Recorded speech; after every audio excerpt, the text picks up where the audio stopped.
مسافر صدقۃ الفطر میں کہاں کا حساب لگائے گا؟ چنانچہ مسافر صاحب نصاب شخص عید کے دن خود جہاں پر موجود ہو اسی جگہ کے اعتبار سے صدقۃ الفطر کی قیمت نکالی جائے گی۔ مثلا ہندوستان کا رہنے والا شخص اگر عید کے دن سعودی عرب میں موجود ہو تو وہ سعودی عرب میں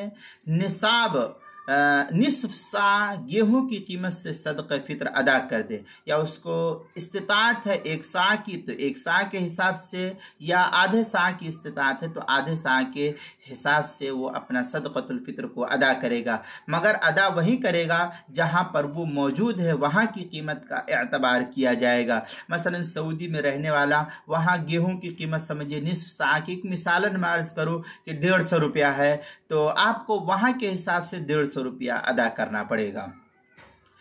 چنانچہ فتاوی